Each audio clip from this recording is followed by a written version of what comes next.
Today's episode is on how to calculate positive cash flow on rental property.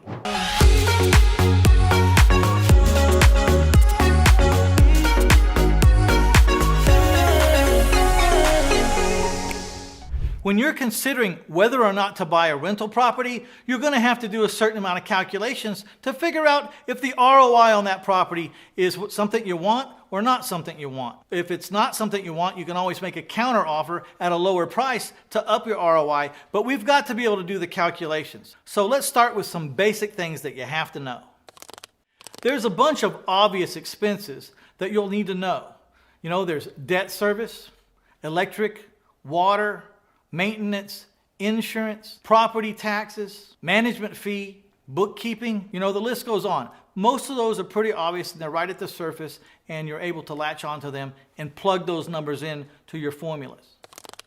Okay, so we've talked about the expenses and they're not so hard to figure out most of the time, although I am going to address some expenses that can be a little tricky. But now we got to figure out the income side. Just because a property has an income or the rents or X doesn't mean that the rents are supposed to be X or that they would normally be X or that they're always going to be X. What we're looking for is a chance to move the rents up, or at least that the rents that are there now are comparable to the neighborhood.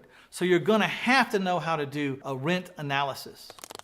How do you zero in on the rents? Well, we can use realtors, we can use brokers, we can use appraisers, but sometimes those are a little more expensive. We can also use apartment locators, or we can just pick up the phone, and if there's enough rentals around us that we can identify with our eyes, then we can just start calling and getting a really good feel for what things rent for. The bottom line is this: if you don't get this right, then your whole formula is wrong. You have to get the rents right. And I'd rather be a little conservative than over-optimistic. If you have some friends that are really good landlords, maybe they're the best person to talk to about what you might be able to rent this prospective income property for. Now, I told you just a little earlier that some of these expenses can be a little tricky or a little misleading or work to undermine you a little bit. One of those such expenses is the property tax expense. Because while the property tax might be assessed at a certain level right now, after you buy the property, this property is going to be assessed at a new value, and they may redo the property taxes in the very near future. So you want to be aware that the property taxes may go up. They would certainly go up if, let's say, there was an over 65 exemption for a lady, and she's 85 years old now, so she froze this tax assessment 20 years ago. When you buy this property, it's not only going to incur an increase of 20 years on that tax assessment, but that property was valued at X way back 20 years ago, and you're buying this property at 5X now. And so there's going to be new evidence that the property has a new value. And if the taxing authorities go back and see the new sales price, coupled with they're going to take this over 65 exemption away from the property, you could be looking at an entirely different number, a substantially different number for property taxes at the end of the year. So just be aware of that. Property tax today may not be the same value as when you take ownership tomorrow.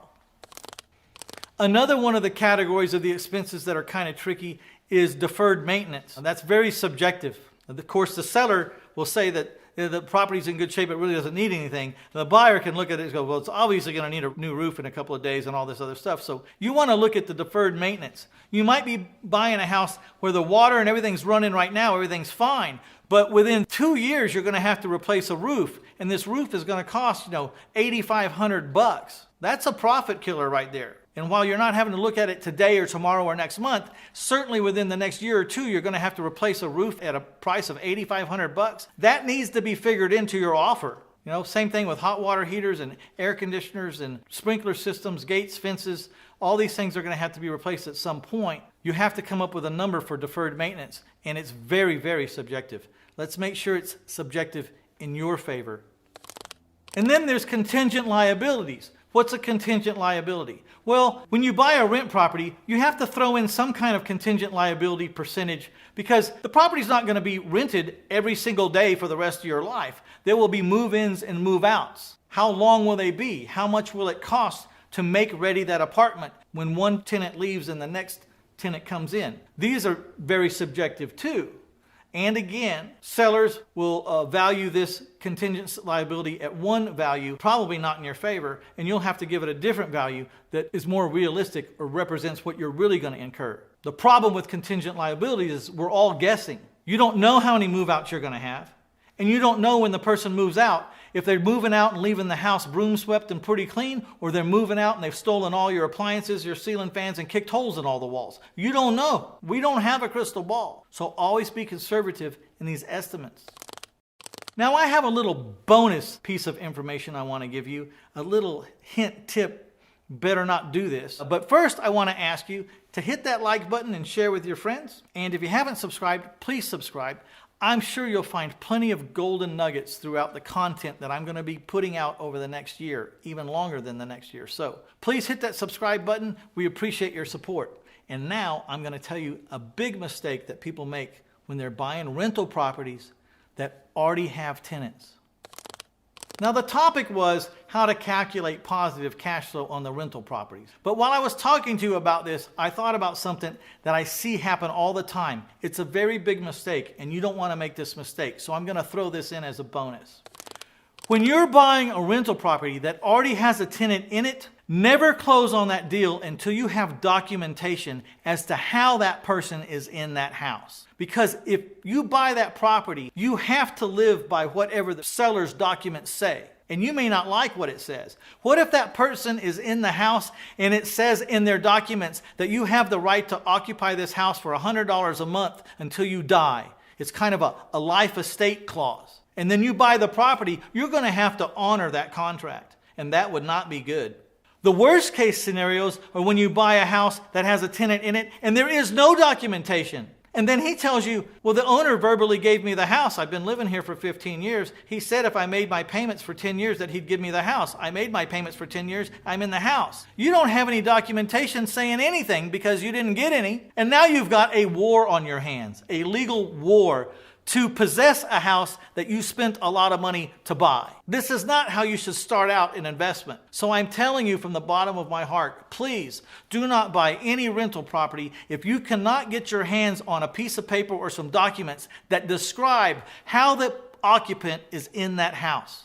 It is a deal killer for me if they cannot produce documents. Now, there's one solution. If there's no documents today, before I close on that house, the owner and I have to draw up a set of documents that we have to get the occupant to sign. And if he will sign the documents stating what the relationship's going to be like, then I will go ahead and buy the property as long as there's some documents signed. But that's the only way I know to solve it. A lot of times owners are trying to sell the house to me because they have no documentation of why the guy's in there. And this guy's not getting out and they're in a war and he's thinking, well, the easiest way to get out of this war is to sell the house to Mitch. Now, if I'm dumb enough to buy that house without any documents describing how that occupant's in that house, then this man's won. He has transferred his problem to me, and that's not good for me. All right, I hope you enjoyed that little tidbit, that little bonus there. It didn't have anything to do with calculating cash flow, but it had a lot to do with not getting into trouble when you're thinking about buying a rent house that has an occupant. I'd like to give you a copy of my book, and this is a hard copy, 400 pages, My Life in 1,000 Houses, Failing Forward to Financial Freedom. I'd like to give it to you if you will please pay for the shipping and handling. It's about $7. And I'll get it to you. And I'm going to include a free video on my seller financing strategies and how and why they've worked for me for over 2 decades. So check it out. Simply go to 1000houses.com and scroll down the home page till you see a $7 book, and there it'll be.